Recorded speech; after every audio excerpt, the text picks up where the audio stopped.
Hello, what is up? This is Hussein Talib, host of the Success Grade podcast, streaming now on Amazon Music.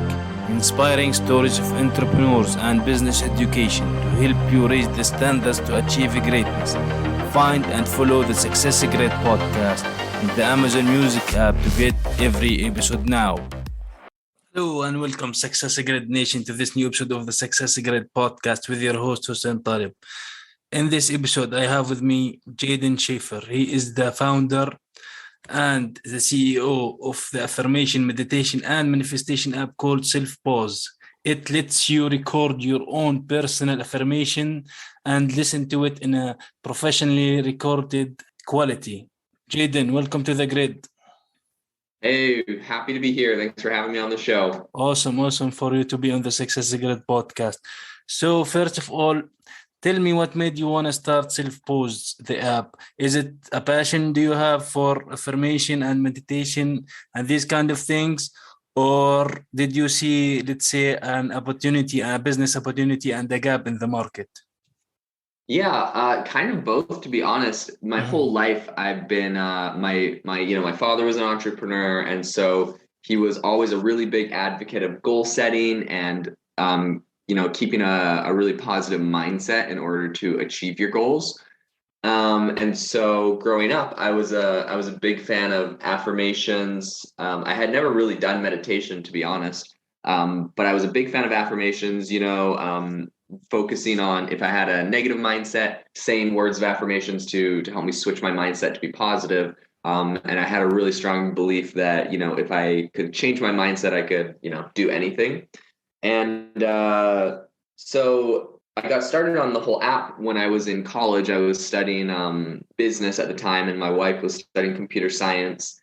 And we were pregnant with our first son, and my wife had a ton of stress and anxiety kind of related to, like we're about to be parents for the first time and being a new mom and all that kind of stuff. And one of her friends recommended that she try these affirmation, like meditation tracks. And it's kind of funny. They're super expensive. They were just literally these MP3 files that you could download online.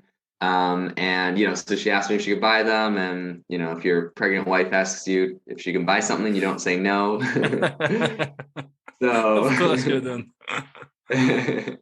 So she got them, and it was really amazing for me to see the mindset shift she went through from, she was really stressed and anxious to all of a sudden she was super excited and she was super confident. And so I was pretty blown away. And at the time I was studying business, so I started just recording my own voice and adding like meditation music in the background. And I started making a bunch of affirmations for like business and for like entrepreneurship and, some other things, relationships and other stuff as well. And I mostly just made them for fun, but I was like, if these helped her out, I bet these could help some other people. So I put them on Spotify. And in the first little bit, I started getting like 50,000 streams a month on these like affirmation track meditations I was making.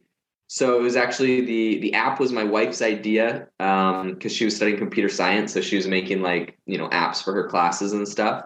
And she was like, we really need to make this into an app, because if people want to customize the voice, or they want to customize the music in the background, or they want to add nature sounds, then, you can't really get that with Spotify and YouTube. So we got started on the whole app journey back then. It was a couple years ago. And the thing we were super excited about was that you mentioned earlier was, we added the feature for people to be able to record their own voice saying their affirmations, so that they can listen to that, because it's so powerful to be able to, hear your own voice. Yeah. So awesome. So you mentioned you basically started, one of the reasons basically is like your wife was pregnant and it kind of helped her in her way to in the process of giving birth, right? So Yeah. So do you think, what are exactly affirmations? And is there any science behind the affirmation and manifestation, these kind of music or soundtracks or these kind of things?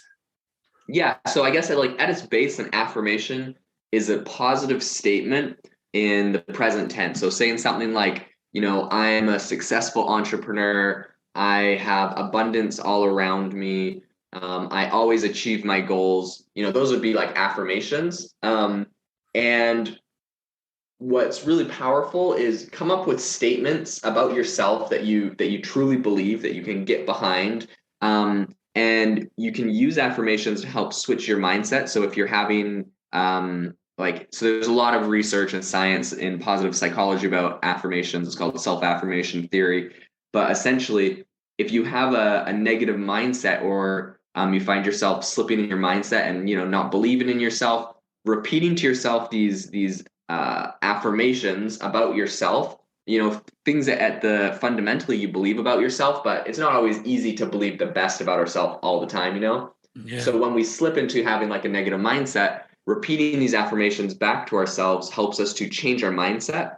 And when we change our mindset, the science shows that we actually change our behavior. So for example, if you truly believed, if your mindset was that like, nothing good ever happens to me and I'm never able to achieve my goals, then when opportunities arise that you would have to take to get you closer to your goals, if you really don't believe you ever can achieve your goals, you won't even take those opportunities. So like, let's say you're at work and you don't believe anything good happens, so you're not going to try to get a promotion. Or if you're starting a business and you don't believe anything good happens, you won't take the necessary risks. But if you switch your mindset to believe in yourself and to believe, positive statements about yourself, when opportunities arise, you'll take those opportunities and you're more likely to move towards achieving your goals. Yeah, so it's like sometimes I think Brian Tracy used to say, luck is when opportunity meets preparation. So when someone prepares themselves to actually be in that place, for example, saying I am an entrepreneur, or I am a millionaire, or whatever it is, you put your mind in that place instead of saying that I will be someday. Someday does not exist in the dictionary, right? So, Right, exactly. so if there is some kind of opportunity that you need to take advantage of, you will be ready for it. So it's a good place for people to do. Yeah. So this idea of you recording your own voice, does many apps similar to your app have this feature and this benefit actually? And what's the difference between your app and other apps in the market? Yeah, so there's a few different apps that will let you, record your own voice. Our app, what we do is we kind of have put together a package where, like you could use your voice recording app on your phone to record stuff, or you could go on like YouTube and find affirmation meditations, or Spotify like I did before. But we kind of have created a central hub where we have all of that together, and then it's customizable. So it's really cool because not only can you record your own voice saying your affirmations, but then you can layer in the background music and nature sounds and different ambient sounds to kind of make like exactly what you're looking for. I even have like on the app, there's like the sound of like counting dollar bills, so like you could, if you were listening to like affirmations about you had your millionaire mindset affirmations, you could also listen to like the sound of like a dollar bill counting in the background. So subconsciously, you could think about creating wealth, or you could put different types of music in the background. So yeah, there's a couple apps that do specifically that, but nobody does no one has the library of professionally recorded affirmations that we have. So we have a couple people that we've gotten to record all of our affirmations for us. We have like 15 or 16 different categories with 5 or 6 different affirmation sessions within each one. And so, yeah, we're the first people that have really built out that kind of affirmation library. Cool. So from launch until now, how many of those people who download the app are actually recording themselves? Because I assume if someone records themselves, they are actually enjoying the experience of hearing their own voice. Yeah, I think it's interesting because we have kind of different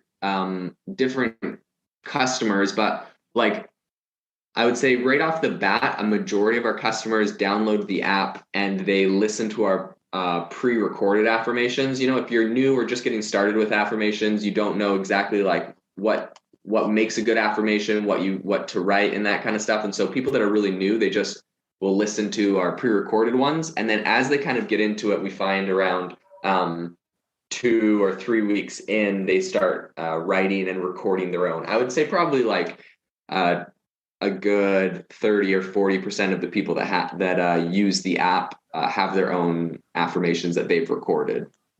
Cool. That's cool actually.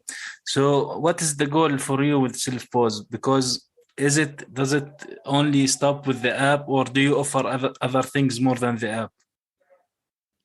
At the moment, we're doing we have the app going. Our next, I guess, area we're going to branch out into is doing like VR. So people if someone had a VR headset, they'd be able to put it on, listen to their meditation, and they'd be able to see like some sort of like nature scene that they could look at. So like that's another area we're interested in. We're looking at VR. And then probably in the future, we do partnerships with like spas or different places like that as well. So, they could let their customers listen to meditations while they're in there. Cool. So from your experience as an entrepreneur, what is the thing that do you think or believe or you are sure of that made you a success? Yeah, I think the number one thing is just not giving up when everything is hard in a business. A lot of times I feel like, I see these amazing stories about these huge successes and I think like, wow, they got really lucky, or maybe like the timing was perfect or something. But in reality, it's like they just worked so freaking hard. When we started this like 2 years ago, we got the whole app completely built out by a team, and then the development team ended up not being able to continue supporting it, and it kind of broke, and we had to start from scratch and rebuild the whole thing all over again. We had to remove it off the app store. It was this big ordeal. It took us 8 months to rebuild it. And I can see how it's very easy to give up on a business when you have major setbacks and difficulties. And so to really be successful, it's to just continue working regardless of the setbacks and the difficulties, and really focus on like your purpose and your mission behind what you're doing. And that will kind of help you work through so that you're able to achieve that through your business. Cool. So you mentioned purpose. So do you think passion and purpose or any of them is very important to an entrepreneur to have? Yeah, I mean, I know lots of people that have businesses that, they're not passionate about, they just make money. And I mean, that's fine. I definitely have some of those kind of like passive income things that like that. But in order for me personally to be really excited about what I do, I like to be passionate about my project, and it kind of helps me get up in the morning. The motivation could be the money for someone that helps them like get moving and stuff. But for me, it's kind of fun when the motivation is, of course, making money and making a successful company, but also, I feel like I'm doing something good. It's really fun. It's challenging. It's exciting. It's interesting. And it kind of aligns with, my purpose and mission, what I want to achieve. So exactly what is the business model? Because me personally, I don't know much about apps. And you mentioned you have some team going with the app and developing that. So, but now I see a lot of websites out there that basically telling you that build your app without any technical or background check skills, that you just have to fill some form and the app is out there. Do you think that's a right way to go, or do you think that needing an IT guy to do the app? It really depends on what you're doing, how complex it is. For simple stuff, I have seen companies use those like simple app builders, and they're able to make really successful companies. But like that's more like something you'd use when you're getting started, to build your first version of the app or whatever. Eventually, you'll need dedicated developers. So yeah, our business model is the app is free to download. Anyone can go get it and download, listen to a lot of the meditations. If you want the full access to all the libraries, all the nature sounds, all the music, and kind of have unlimited features for creating and listening to affirmations, then you can get our premium version. But a big chunk of our app is free. And so we just kind of work like that. And then people will convert over from free customers to paying customers. Cool. So basically now the business model that you have is the app, which is free, but you have like basically a freemium model, which is you get things for free. And if you want to listen to more affirmations or meditation, you need to upgrade your subscription. Is that the business model you are working with? Yeah, exactly. So for example, recording your own voice, does that include in the free version or is that on the premium one? Yeah, anyone can write and record their own voice and listen to that. Mostly what you have to pay for is like our professionally recorded ones. I think about 20% of them you have to pay for, 80% are free, 20% you have to pay for. We've been playing around with it. We used to have it where only 20% were free and 80% you had to pay for. We recently switched that and we found that less people upgrade because more stuff is free, but we get a lot more users and higher user retention. So in the end, it kind of averages out to be, we make about the same amount of money since we made that switch, but we get a lot more users. So while we're focusing on growth, that's kind of our strategy. Cool. So, but basically, because you are an app, you're basically on an app on a mobile device, which is, I assume, has already multiple apps within it in any mobile or any customer's mobile, right? So, Yep. do you track or do you think important it is how many people download or remove the app again, or do you think that's important metric for you, or do you see that most people who download it stay with it and don't remove the application? Yeah, that's an important metric for us. You get a lot of installs, but if people don't like it or it's too expensive or it doesn't work for them, they'll uninstall it. And when people uninstall the app, it's not good because it actually negatively impacts your like organic rankings on the App Store and the Google Play Store because it's showing them, that people didn't like the app. So yeah, we do really focus on keeping our installs high, and making this switch where we gave people more free content helped us to do that. Yeah, of course, definitely. If you give more people content that they are willing to consume, they will stay, whether it's an app or a website or whatever. So, like you mentioned, what is your look for the future of the app right now? Yeah, our goal for the app is to be able to grow it, for as many people as possible to use it. There's another app that has affirmations. It's just like text affirmations, and you can swipe through them.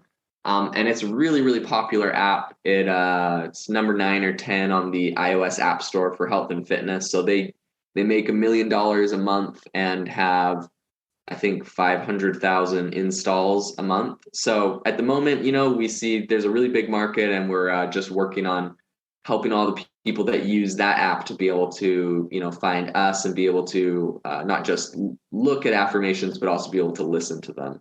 So, what would you say one takeaway for this episode for the people who are hearing this and maybe thinking about starting their online business and starting with an app? Yeah, I would say if you don't have technical skills in coding an app, the best way to do it, I would recommend, especially if you're just getting started, instead of maybe finding like an agency or someone to hire to create it, it can be pretty expensive. Yeah, try one of those app building websites, see how far you get there. If it's not customizable enough, then partnering with someone who is experienced at building apps, and maybe, having them as a co-founder on your app is a really good way to grow without having to pay too much money at the beginning. Also, do you think it's much important to focus on a certain niche on an app? Yeah, I think